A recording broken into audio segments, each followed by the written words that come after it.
नमस्कार, welcome to PSC वे। इस video में हम बात करेंगे जो हमने अभी तक जो 4 लेक्चर देखे हैं बेसिक नॉलेज ऑफ कंप्यूटर के, उससे जुड़े हुए जो भी एमसीक्यू है उनके बारे में। यह हमारा जो संचार एवं प्रौद्योगिकी की जो पुस्तक रिवीजन है उसका लेक्चर 5 होने वाला है। चलिए वीडियो को स्टार्ट करते हैं। सबसे पहला क्वेश्चन है हमारा कि भारत का पहला कंप्यूटर कहाँ स्थापित किया गया था। तो इसका जो ऑप्शन है हमारा, जो भारतीय सांख्यिकी संस्थान कोलकाता है, वहाँ पर ये हमें देखने को मिलता है। वहाँ पर सबसे पहला कंप्यूटर स्थापित किया गया था। इसी के साथ में अब हम दूसरा हमारा क्वेश्चन है उसको देखते हैं कि निम्नलिखित में से कौन सी श्रेणी पुणे में विकसित भारत के सुपर कंप्यूटर श्रेणी के नाम से जानी जाती है। आप सभी को पता होगा परम श्रेणी जो हमारे पुणे में स्थित सीडेक है उसके द्वारा प्रमुख रूप से निर्मित किए जाते हैं। अगला है हमारा, एक डिजिटल घड़ी किस प्रकार के कंप्यूटर का संकेत देती है। तो डिजिटल घड़ी हमारी जो संकेत देती है एम्बेडेड कंप्यूटर का संकेत देती है हमें, तो उसका ऑप्शन डी आंसर हो जाएगा। अगले क्वेश्चन पर चलते हैं हम कि मध्य प्रदेश में 5G की जो शुरुआत है किस शहर से की गई थी। आप सभी को पता है महाकाल लोक से ये उज्जैन में हमें देखने को मिल जाती है। भारत का सबसे पहली गणना करने वाली जो डिवाइस थी वो कौन सी थी, जो सबसे पहले जो जिसकी गणना की गई थी। आपको पता है जो अबेकस है, चीन में प्रमुख रूप से प्रयोग किए जाते हैं, तो अबेकस देखने को मिलता है, तो ऑप्शन बी आंसर हो जाएगा। वहीं है, एक कंप्यूटर के 4 प्रमुख कार्यों के बारे में बताइए। कंप्यूटर कौन कौन से प्रमुख 4 कार्य करता है। तो देखो, इनपुट करेगा, प्रोसेस करेगा, आउटपुट देगा, फिर बाद में उसको स्टोरेज कर देगा, तो ऑप्शन डी आंसर हो जाएगा। आगे चलते हैं, निम्नलिखित में से क्या एक कंप्यूटर का मूल कार्य नहीं है। तो ऑप्शन ए टेक्स्ट कॉपी करना, इसका ये मूल्य कार्य नहीं है। इनपुट डाटा प्रोसेस व डाटा को स्टोर करना, ये मुख्य कार्य देखने को मिल जाते हैं। ऑप्शन ए हमें देखने को नहीं मिलता है। वहीं देखें हम पर्सनल कंप्यूटर के जनक किसे कहा जाता है। तो जो एडवर्ड रॉबर्ट थे उनको पर्सनल कंप्यूटर का जनक कहा जाता है। जे अगस्टा एडमिक, जे तो एक तरीके से प्रारंभिक रूप से हम देखें तो जो प्रोग्रामर के रूप में थे, चार्ल्स बेबेज को कंप्यूटर का जनक कहा जाता है। एलन ट्यूरिंग को, आपको पता है एलन ट्यूरिंग ने ट्यूरिंग टेस्ट लिया था जो एआई से संबंधित था, और ऑप्शन बी इसका आंसर होगा। वहीं देखिए, कंप्यूटर की निम्नलिखित में से कौन सी विशेषता इसके उपयोग को आकर्षक बनाती है। तो इसका ऑप्शन देखो डी सभी हो जाएंगे, सूचना में स्टोर करना और ऑटोमेटिक ऑपरेशंस, परिशुद्धता व गति, तो ऑप्शन डी आंसर हो जाएगा। कंप्यूटर के जनक किसे कहा जाता है, चार्ल्स बेबेज, ऑप्शन सी इसका आंसर हो जाएगा। वहीं देखें, भारत की सिलिकॉन वैली किसे कहा जाता है। तो बेंगलोर को भारत की सिलिकॉन वैली कहा जाता है। जो आईसी चिप है इसका प्रयोग हमें कौन सी उसमें देखने को मिला था। तो तीसरी जो पीढ़ी थी कंप्यूटर की उसमें हमें देखने को मिला था। अगला है हमारा, कंप्यूटर का मस्तिष्क किसे कहते हैं। तो जो सीपीयू है उसे कंप्यूटर का मस्तिष्क कहा जाता है, तो ऑप्शन बी इसका आंसर हो जाएगा। कंप्यूटर को ऑन करने की प्रक्रिया को क्या कहते हैं। आपको सभी को पता होगा कि कंप्यूटर जब हम ऑन करते हैं तो वोटिंग होती है, तो उसे ही कंप्यूटर की प्रारंभिक। यूपीएस क्या होता है, एकदम से लाइट चली जाती है तो ये क्या रहता है कि कुछ समय तक हमारे कंप्यूटर को ऑन कर रहे रखता है, जिससे हम क्या अपना जो डेटा भी है हमारा उसको सेव करें। तो अनइंटरप्टेड जो पावर सप्लाई है उसको यूपीएस क्या रखता है, कंट्रोल करके रखता है, तो ऑप्शन सी आंसर हो जाएगा। उसके बाद में एसएमपीएस का फुल फॉर्म पूछा हुआ है, तो इसका फुल फॉर्म क्या होता है, स्विच मोड पावर सप्लाई, तो ऑप्शन डी जो हमें देखने को मिल रहा है 16 का डी आंसर हो जाएगा। उसके बाद में मोडेम का पूरा फॉर्म, तो मॉड्यूलेटर व डिमॉड्यूलेटर इसका आंसर हो जाएगा, ऑप्शन ए हमें देखने को मिल रहा है। वहीं देखें आगे, किसी खास कार्य को पूरा करने के लिए बनाए गए सॉफ्टवेयर को क्या कहा जाता है। तो किसी इंपॉर्टेंट कार्य के लिए बनाया जा रहा है तो इसको बोला जाएगा सिस्टम, इसको बोला जाएगा एप्लीकेशन सॉफ्टवेयर। एप्लीकेशन कस्टमाइज रहते हैं तो ये एप्लीकेशन सॉफ्टवेयर के अंतर्गत आते हैं। वहीं देखें, निम्नलिखित में से इनपुट डिवाइस कौन सी है जो इनपुट डिवाइस के रूप में देखी जाती है। तो कीबोर्ड हमारा इनपुट डिवाइस होता है और ये सब हमारे एक आउटपुट डिवाइस के रूप में देखे जाते हैं। अगला है हमारा, निम्नलिखित में से कौन सा आउटपुट और इनपुट डिवाइस दोनों का कार्य करता है। तो जो हमारा मोडेम होता है वो इनपुट आउटपुट दोनों डिवाइसों का कार्य करता है। आगे अगला क्वेश्चन है हमारा 21 नंबर का, एक डंब टर्मिनल किसे कहा जाता है। डंब टर्मिनल का अर्थ होता है कि कीबोर्ड और एक स्क्रीन, इस पर क्या होता है, जो भी चीज़ें अगर इनपुट दे रहे हैं तो इनपुट इनका स्वयं का कोई कार्य नहीं होता, और स्क्रीन पर जो भी आउटपुट होता है वो हमें देखने को मिल जाता है, तो 21 का डी हो जाएगा। इंटेलिजेंस टर्मिनल्स क्या कहलाते हैं। इंटेलिजेंस टर्मिनल भी होते हैं जो स्वयं प्रोसेसिंग करते हैं और स्टोरेज कहते हैं। डंब कुछ कार्य नहीं करते, स्वयं का कोई प्रोसेसिंग वगैरह का कोई कार्य नहीं होता है इनका। उसी प्रकार से हम आगे बात करते हैं, वस्तुनिष्ठ उत्तर पुस्तिकाओं को जांचने के लिए किसका, ओएमआर का, optical mark reader, option A इसका आंसर हो जाएगा। वहीं देखें, F1 F2 F3 हमें किस प्रकार की कुंजी देखने को मिलती है, फंक्शन कुंजियों के रूप में ही हमें देखने को मिलती है, ऑप्शन सी आंसर हो जाएगा। मॉनिटर से संबंधित डॉट पिच, डॉट पिच क्या होता है, 2 पिक्सलों के बीच की दूरी को डॉट पिच कहा जाता है, तो ये हमारा ऑप्शन ए आंसर हो जाएगा इसका। आगे चलते हैं हम, अगली जो क्वेश्चन है हमारा, प्रिंटर की आउटपुट क्वालिटी का मापन इनमें से किसके द्वारा किया जाता है। तो डॉट पर इंच के रूप में हम जो भी हमारी डॉट पर इंच या प्रति इंच के रूप में हम जो पिक्सल्स होते हैं या आउटपुट जो क्वालिटी होती है उसको देखते हैं। इनमें से कौन सी सॉफ्ट कॉपी आउटपुट डिवाइस के माध्यम से आउटपुट डिवाइस के रूप से निकाली जाती है? तो इसका ऑप्शन बी, जो सॉफ्ट कॉपी होती है। हार्ड कॉपी प्रिंटर से निकालेंगे, प्लॉटर से निकालेंगे, पंच कार्ड होता नहीं है, तो मॉनिटर पे हम सॉफ्ट कॉपी का आउटपुट देखते हैं। इसमें से कौन सी डिवाइस इनपुट आउटपुट डिवाइस में शामिल होती है जिसमें दोनों रूपों से हमें देखने को मिलती है? एक तो फैक्स को हम भेजने के लिए भी काम करते हैं इसका, और एक तरीके से हम इससे फैक्स प्राप्त भी करते हैं, तो ये आउटपुट इनपुट के रूप में दोनों कहते हैं। उसके बाद में किस डिवाइस में वीडियो कहा जाता है? जो इसको बोलते हैं वीडियो डिस्प्ले यूनिट के रूप में बोला जाता है, तो ऑप्शन ए, मॉनिटर को जो वीडियो डिस्प्ले यूनिट के रूप में भी प्रयोग किया जाता है। वहीं देखें हम SPGA जो होता है उसमें जो 15 इंच का मॉनिटर रेजोल्यूशन होता है उसे कितना कहा जाता है? तो 1024x768 हमें देखने को मिल जाता है इनटू, तो ऑप्शन ए इसका आंसर हो जाएगा। वहीं आगे देखें हम, इनमें से कौन सी शब्दावली मॉनिटर की गुणवत्ता में शामिल होती है? एक पिक्सल होता है, उसके बाद रिजोल्यूशन होता है, डॉट पिच होता है, तो उपरोक्त सभी हमें देखने को मिल जाती है।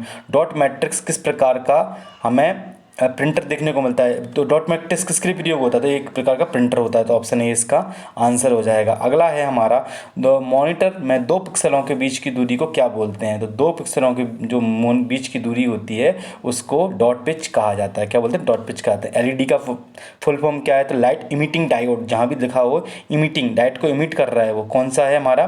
तो लाइट इमिटिंग डायोड हमें ऑप्शन ए 34 का ए देखने को मिल जाता है। वहीं हमारा EEPROM का जो अभिप्राय क्या होता है? Electrically erasable programmable read only memory. ऐसी जो हमारी सेकेंडरी मेमोरी स्थायी रूप से होती है, स्थायी रूप से प्राथमिक मेमोरी होती है जो स्थायी रूप से होती है, जिसे हम इलेक्ट्रॉनिक किरणों के माध्यम से इसको हटाते हैं, तो ये आ जाएगा हमारा पहला। वहीं देखें हमारा, जिसमें बार बार रिफ्रेश करने की हमें आवश्यकता पड़ती है, ऐसी कौन सी मेमोरी होती है? जो रैम होती है हमारी अस्थायी मेमोरी प्राथमिक मेमोरी के अंतर्गत, जिन्हें हम बार बार करते, तो डायनेमिक जो रैम होती है हमें, तो ऑप्शन बी 636 का ऑप्शन डी, इसे हम बार बार रिफ्रेश करने की आवश्यकता होती है। जब बिजली बंद कर दी जाए तो निम्नलिखित आउटपुट सूचना बराबर रखता है कौन? हमारे पास में जो सूचना है उन्हें सेम रूप से देखने को मिल जाती है हमारी, तो जो हमारा रोम होता है रीड ओनली मेमोरी, वो अपने पास सूचना है बाकायदा बराबर रखता है। निम्नलिखित में से स्टोरेज में डिवाइस में निम्नलिखित में से कौन सा स्टोरेज डिवाइस है? तो इसमें से कौन सा CD भी हमें दिख जाएगा, फ्लॉपी डिस्क भी दिख जाएगा हमें, और हमें हार्ड डिस्क भी दिख जाएगा, तो ऑप्शन बी जो हमारा आंसर हो जाएगा। अगले क्वेश्चन पर चलते हैं हम। हमारा 39 नंबर का जो क्वेश्चन है, कॉम्पैक्ट डिस्क में कौन सी तकनीक उपयोग की जाती है? जो हमारी कॉम्पैक्ट डिस्क होती है उसमें कौन सी तकनीक होती है? तो उसमें लेज़र का प्रयोग किया जाता है, जिससे हम उन चीज़ों को देख पाते हैं या सुन पाते हैं। निम्नलिखित में से क्या नॉन वोलेटाइल मेमोरी का एक उदाहरण नहीं है? जो हमें नॉन वोलेटाइल नहीं देखने को मिलती, तो जो नॉन वोलेटाइल मतलब वोलेटाइल है तो रैम है, रैंडम एक्सेस मेमोरी, अस्थायी मेमोरी है, तो ये ऑप्शन सी आंसर हो जाएगा। आगे चलते हैं, CD-ROM का फुल फॉर्म क्या देखने को मिल जाता है? Compact disc read only memory, जहाँ भी आपको दिखे तो ऑप्शन बी आंसर हो जाएगा इसका। उसका तो एक वर्ड होता है, क्या होता है? कंबाइन ऑफ वाइट्स का के विड्स का, तो क्या देखने को मिलेगा? जो हमारी विड्स होती हैं, जो कॉम्बिनेशन ऑफ विड्स, ये हमें देखने को मिल जाएगा, ऑप्शन ए आंसर हो जाएगा। वहीं सबसे अधिक एक्सेस क्षमता किसके पास होती है? तो रजिस्टर्ड के पास में सबसे अधिक हमें जो एक्सेस करने की क्षमता देखने को मिल जाती है। वहीं देखें DVD का मतलब क्या होता है? डिजिटल वर्सेटाइल डिस्क, इसका फॉर्म ऑप्शन सी इसका आंसर हो जाएगा। निम्नलिखित में से विभिन्न घटकों के बीच डेटा ट्रांसफ़र करने के लिए किसका प्रयोग किया जाता है? तो हमारी जो एड्रेस बेसेस होती हैं उनका विभिन्न जो हमारे घटक होते हैं उनमें डेटा ट्रांसफ़र करने के लिए इसका उपयोग किया जाता है। वहीं देखें यहाँ, निम्नलिखित में से कौन सा कंप्यूटर का मेमोरी नहीं है? 46 के बारे में देखें यहाँ, तो PROM हमें programmable read random access memory हमें देखने को मिलती है। सुनिए, ये कोई है नहीं, परम क्या है? कंप्यूटर का एक वो है, तो ये कोई हमें कंप्यूटर की मेमोरी देखने को नहीं मिलती। ये PROM, ROM और रैम हमें देखने को मिल जाता है। वहीं हम आगे बात करें 47 के बारे में, तो इनमें से कौन सा कंप्यूटर का CPU के लिए उपयोग किया जाता है? तो 47 के बारे में बात करें तो माइक्रो प्रोसेसर मुख्य रूप से कंप्यूटर के लिए प्रयोग किया जाता है, जो CPU में माइक्रो प्रोसेसर का प्रयोग होता है। वहीं देखें हम URL का फुल फॉर्म क्या देखने को मिलता है? Uniform resource locator. 48 के बारे में बात करें तो be uniform resource locator, universal नहीं करना है इसको, यूनिफॉर्म होता है। भाई एक प्रकार की माध्यमिक मेमोरी निम्नलिखित में से कौन सी नहीं है? तो ऑप्शन सी देखने को मिल जाएगा, रैंडम एक्सेस मेमोरी माध्यमिक मेमोरी नहीं होती, क्योंकि ये हमें प्राथमिक मेमोरी के रूप में देखने को मिल जाती है। ये सब हमें माध्यमिक मेमोरी या सेकेंडरी मेमोरी के रूप में देखने को मिलती हैं। अगले क्वेश्चन पर चलते हैं। अगला क्वेश्चन है हमारा 50 नंबर का, कंप्यूटर की मूल भाषा जिसे हम बाइनरी डिजिट शून्य शून्यों व इकाइयों बिट्स में लंबा क्रम शामिल होता है, उसको हम क्या कहते हैं, 40 का ये, इसको हम मशीनी लैंग्वेज कहते हैं। वही देखिए कौन से प्रोग्राम लैंग्वेज के द्वारा सीडी में वेब पेज बनाए जाते हैं, तो HTML का आपने नाम सुना होगा, तो ऑप्शन सी हमारा इसमें आंसर हो जाएगा। सॉरी 51 का ऑप्शन बी।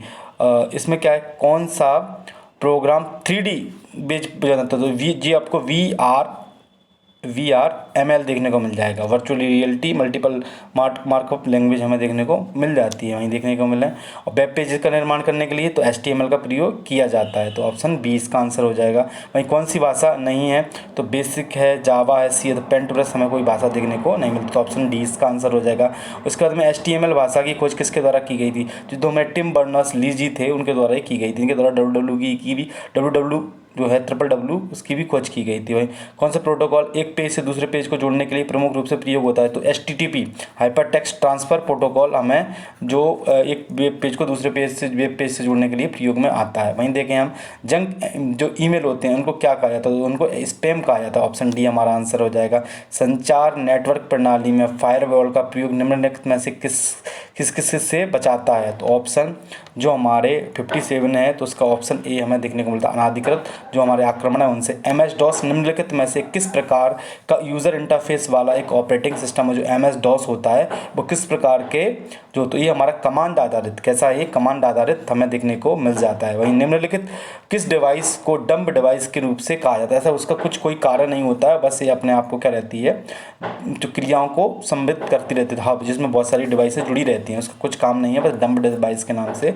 जहाँ एक इंटेलिजेंट डिवाइस होती है वो स्वयं प्रोसेसिंग करती है। वहीं देखें एडोब फोटोशॉप किस प्रकार का सामान्य प्रायोजन एप्लीकेशन सॉफ्टवेयर का एक उदाहरण है, किस रूप में देखने को मिल जाता है हमें, तो ये मल्टी मीडिया या फिर ग्राफिक्स, ये दोनों रूपों में हमें देखने को मिल जाता है। वहीं देखें यूनिक्स ऑपरेटिंग सिस्टम का केंद्रीय भाग कौन सा देखने को मिल जाता है, यूनिक्स ऑपरेटिंग सिस्टम का जो जब भी PSC में क्वेश्चन पूछा गया था पिछले वर्ष 2024 में, तो कर्नेल के नाम से जाना जाता है। दोस्तों इसमें हमने जो हमारे बेसिक कंप्यूटर से जुड़े हुए जितने भी मल्टीपल चॉइस क्वेश्चन थे उन सबका जो डिस्कशन है कर लिया है। अगली वीडियो में हम इलेक्ट्रॉनिक ही स्टार्ट करने वाले हैं, जो हमारे लिए परीक्षा की दृष्टि से 1 से 2 क्वेश्चन हर बार देखे जाते हैं। तो आपको वीडियो अच्छी लगी हो तो वीडियो को लाइक करें और चैनल को सब्सक्राइब करें, दोस्तों के साथ शेयर करें। Thank you so much.